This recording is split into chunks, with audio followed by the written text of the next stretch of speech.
Hello, good afternoon, everyone. Welcome to another Art in Conversation. Let's start our today art conversation by a quote from our today artist, Lori Horowitz. I can Horowitz. Horowitz. Okay, thank you, Lori. She quoted in her statement that we must stand together to find a place, belonging, and comfort at a time when we are all compromised by seen and unseen forces. Well said, Lori. That's the main reason, actually, we're doing this, to be together. Thank you and welcome to our conversation. Thanks. Nice to be here, and I appreciate you taking the time to review my work and visit my studio. Thank you, Lori. Lori's work are about interaction of individual in society. Her work are actually a study of personalities and environment that reflect interpretation of everyday life. She's actually catching the moment in time. So thank you, and again, welcome to our conversation. We are so glad that you are here with us, and we would love to hear about you, who you are, how you started as an artist, and a little bit about your background. Okay.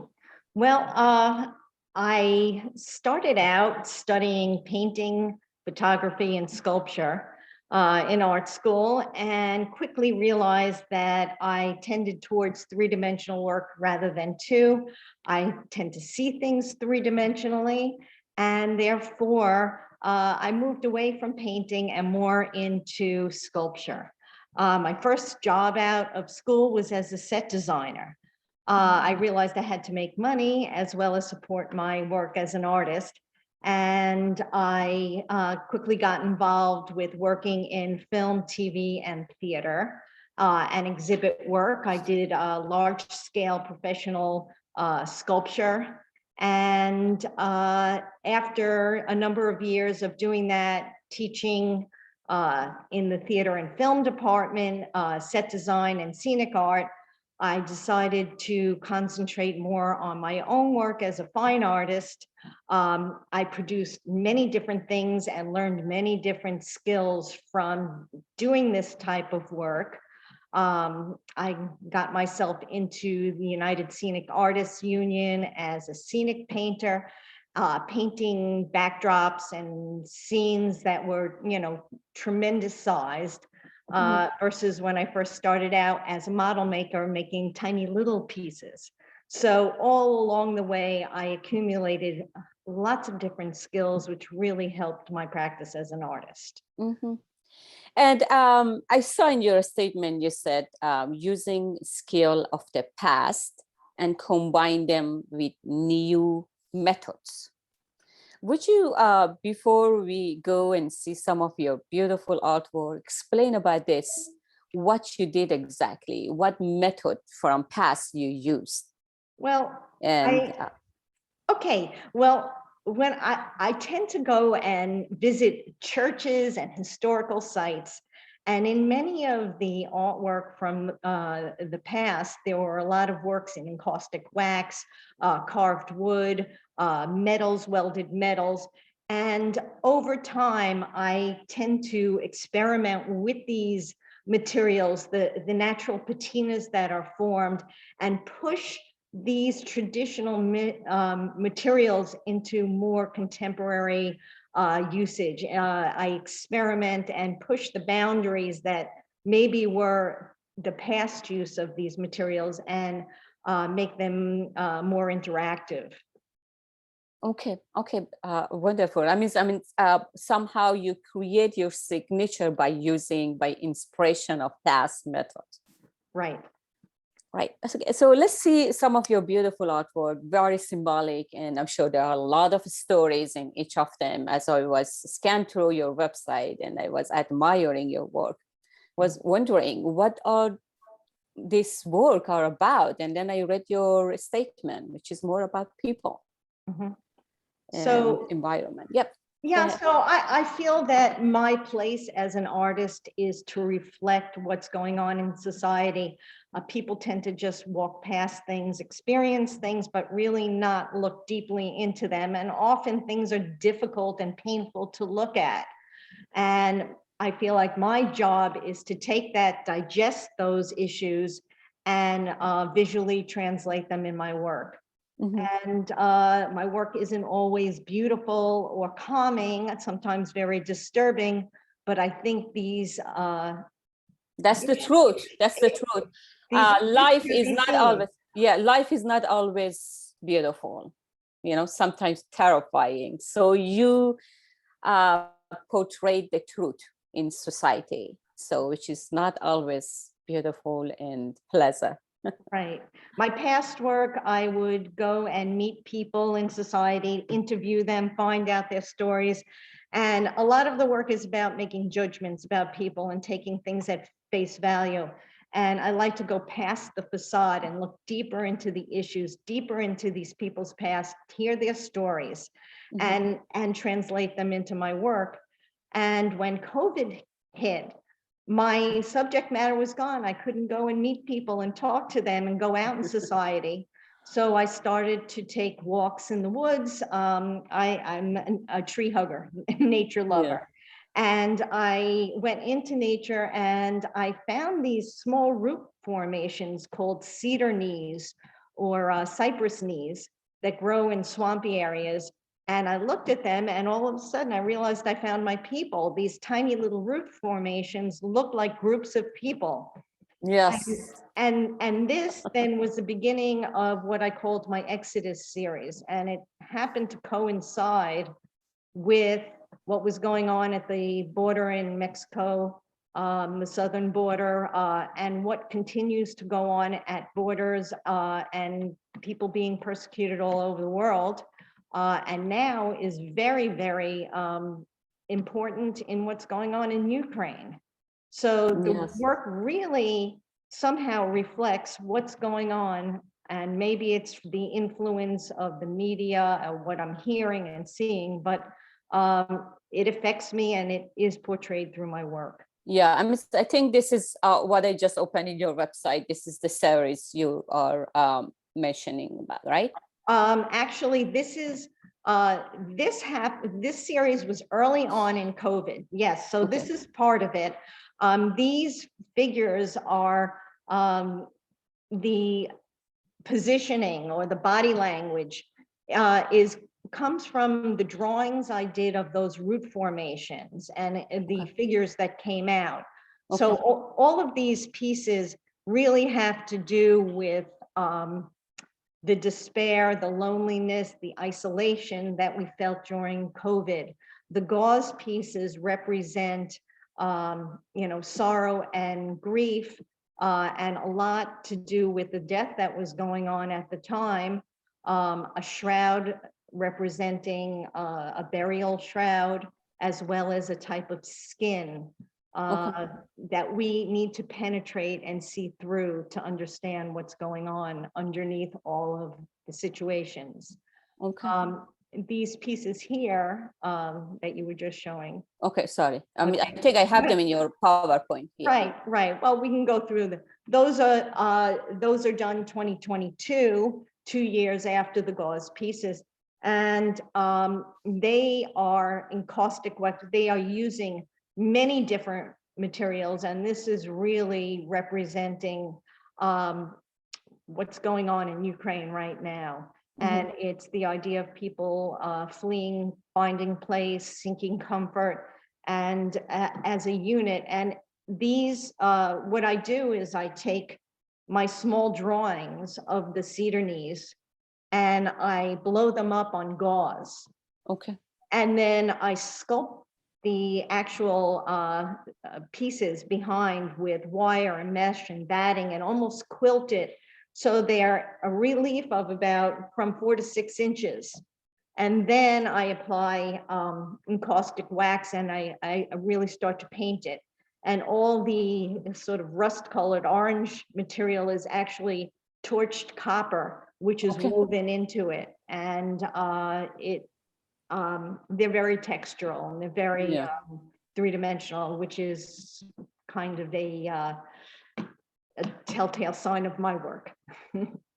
Wow, how long it takes to create something like this? I'm sure it's very time consuming. Well, it's tedious, and you also have to really encourage the figures to come out from the roots. It's not Yes. like they're just all that obvious. Yes. It takes, each piece takes about 3 weeks. I usually work an average of 6 hours a day in the studio, Okay. making pieces, and then the rest is on social media and getting my Yeah. work out to shows. But there's a method to it, and it's from years of working with chicken wire and mesh and different types of wire to create volume and movement, and a lot of experimenting. Yeah, I'm sure they're like, and this is from the same series, right? Right, now this piece on the right called Together is the drawing, which is, the photograph of the tree root, and then I draw into it with colored pencils, and then that is then blown up onto the gauze, and Okay. then I work and sculpt into that. Okay.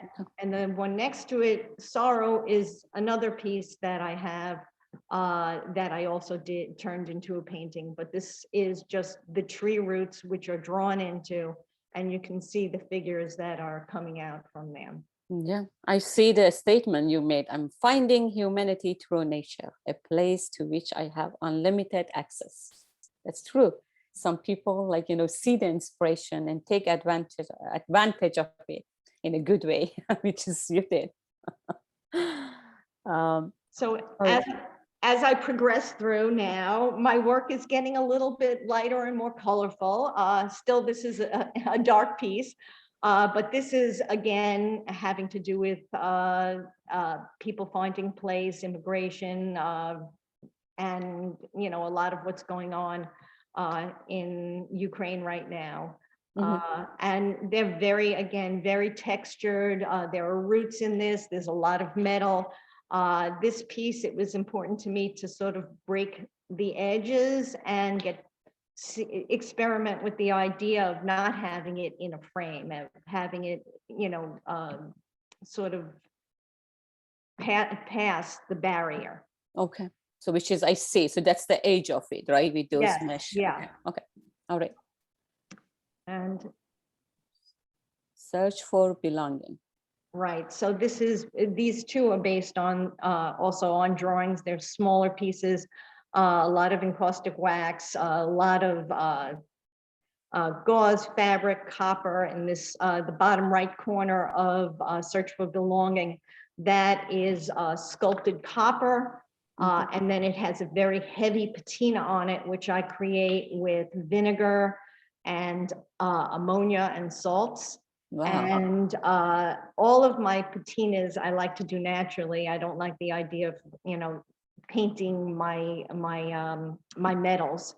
So I do a lot of heat treating to get different colors. I can get everything reds and purples through greens and blues, all through just manipulating different techniques and different gases on the metals I use. How you come with the idea of choosing all this material? I mean, is it just you look around and said, okay, let me experiment this one with this one and see what happens? Well, I've been welding since I was in college and using it mainly as a structural component. And then I started doing sculptures that were fairly heavy. I'm at a point now where none of my work weighs more than 10 pounds, nothing I create. And no matter how large it is, and that has to do with, really studying theater and theater techniques. You can make tremendous things that I used to make out of, metal and fiberglass. I now make out of gauze, glues, and paper mache, and they hold up over time. Yeah, and then it look almost similar, but it's lighter, right? So you incorporate all these things, and a blue. I can't even think about it. How you combine all this material together.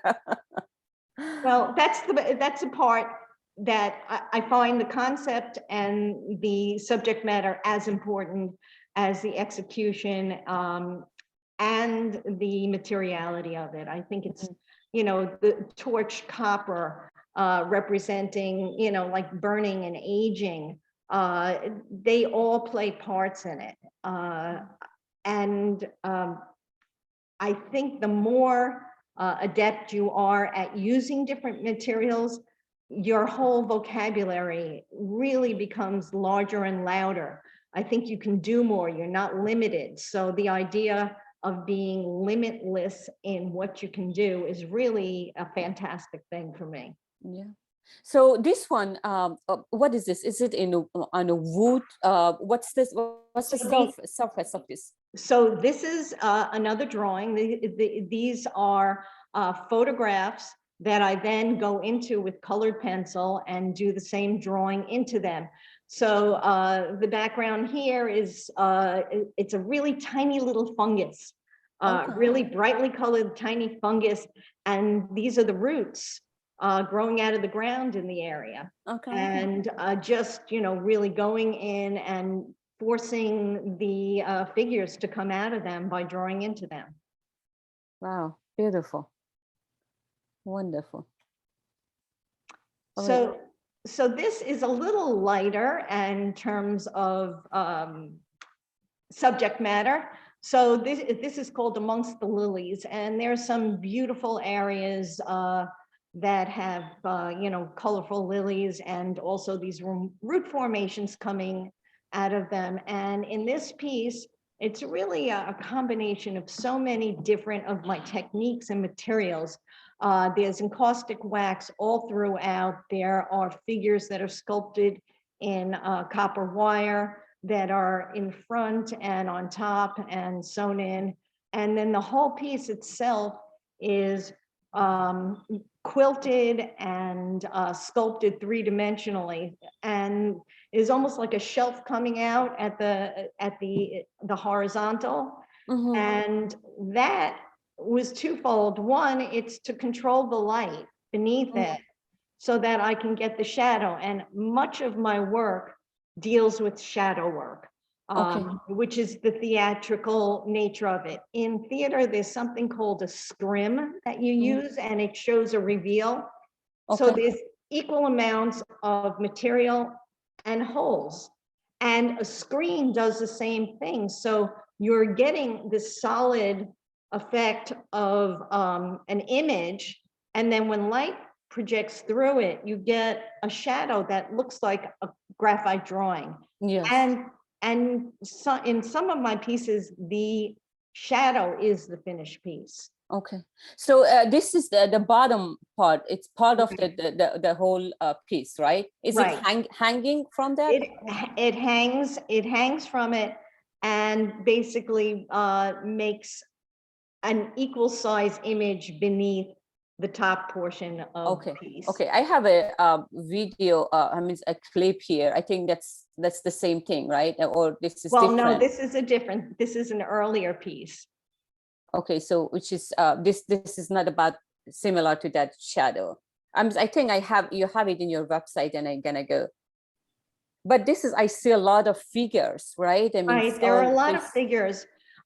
This piece was done during a residency at in Bushwick, and it was a large piece, and I made this, you know, large piece because I had the space to really experiment and expand. So this is about 11 or 12 feet tall, and it has 3 different panels that are sewn together. The top being more of a shadow piece, and it really combines a lot of different materials. And you can see, like the back here, the structure of it, the depth of it, all the chicken wire back here, showing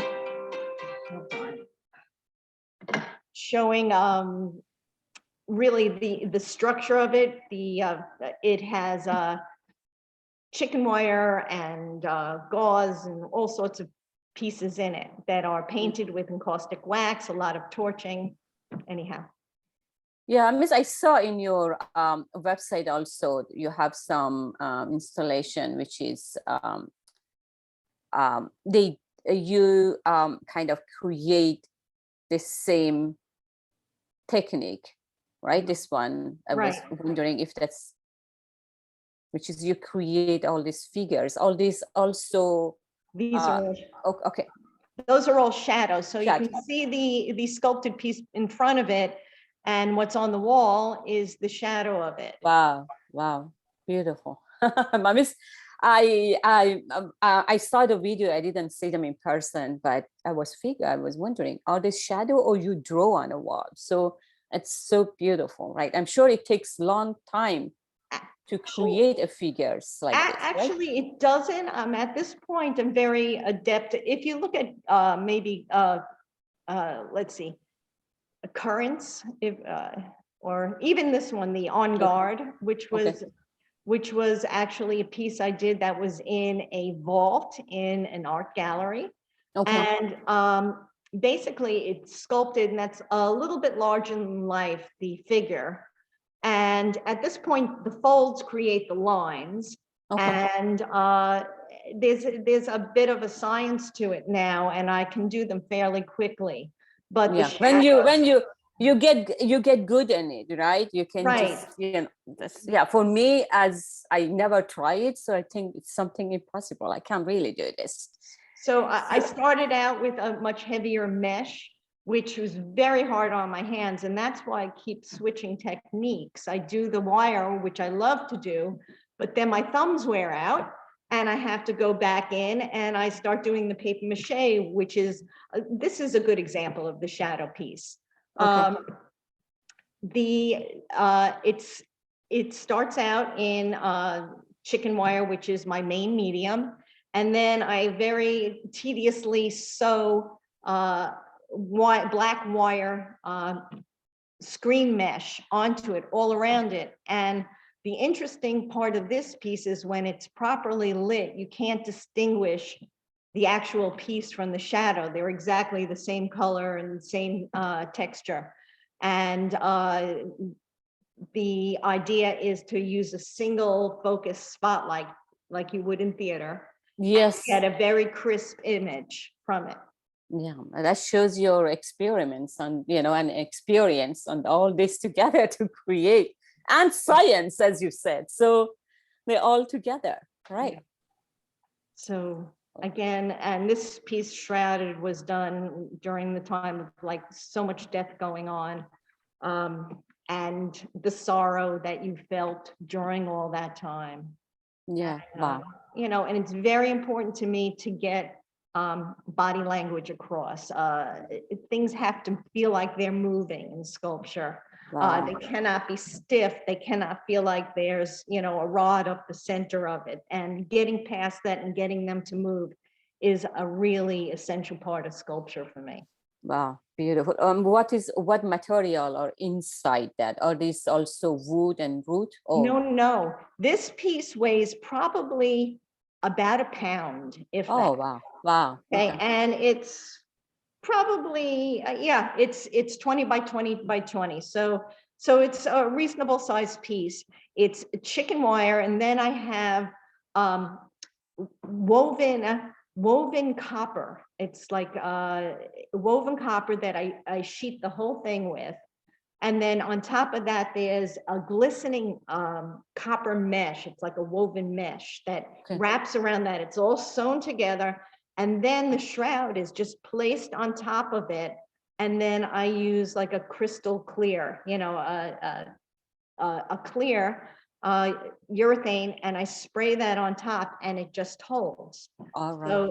So this piece I've had since 2020, and it's still holding and looks fine. Wow. This is from the same series, right? Yes. All of this, Yes. And this one's done in the same technique. Wow. You see the emotion and movement on those pieces. Now, this goes back to what I was doing pre-COVID. I was interviewing my people. Also, you can see the same translucency in the body using the mesh and the idea of getting past the surface and the facades. They're done through my travels. The one on the left is called Living Doll, and he was done based on a photo that I did in Coney Island. The one in the center is called Squatter, and they're all a little bit larger than life size. He was done from somebody I met in Venice Beach, California. And upon looking at him, I thought he might be homeless. And when I looked closer at him, his nails were polished. He's wearing J. Crew jacket. His hair is done. And so it's getting past that original judgment. Mm-hmm. And the one on the right, I did during a residency in Cuba. She was a street vendor selling cigars, and she had a little puppet with her cigars around it. And when I took a picture of her, I knew I had to pay her a certain amount of money, or else I would have gotten arrested, because this is her livelihood and this is how she makes a living. There are police everywhere. It was a really strange and enlightening experience. Oh, wonderful. Beautiful. I check your website. In your website, you have the picture next to some of them. Right. Right. So in other words, the photography is my sketchbook. So yes. I run around. I always have a camera with me, no matter where I am, and take pictures of people, things all the time. And that becomes my ammunition for making my artwork. So yeah, because you have them here photo, right? No, if you go into nurture series, let's say King Park series, because nurture series. Okay. Nurture series. All right. So yeah, this is you can see she added the picture, and next to it the series she made, which shows the where she got the ideas. These all started out as paper mache, which is my comfort level from doing so much theater and exhibit work. You know, I did windows up and down Fifth Avenue, Christmas windows. So all that training comes into my work. Wow. Beautiful. Awesome artwork. Thank you very much. All right, I guess I think we ran out of time. Your work are each one should be a book, and has a lot of stories, and very well done. I wish we had more time to spend and talk about your artwork, but our time, unfortunately, is very limited. Do you have any last word for our fellow artists today? You know, I feel like as an artist, I was given an ability, a gift, whatever you want to call it. And I'm very lucky to have that. And I think if you have the ability to share your vision, do what you can to get it out there, because it makes the world a little bit easier to digest and to understand. Yeah, thank you very much, Lori. We really enjoyed, and that was a great opportunity for us. I hope we have a chance in future to see and talk more about your artwork. Good luck. Thank you. Thank you so much, Farrin. I appreciate it. Thank you very much.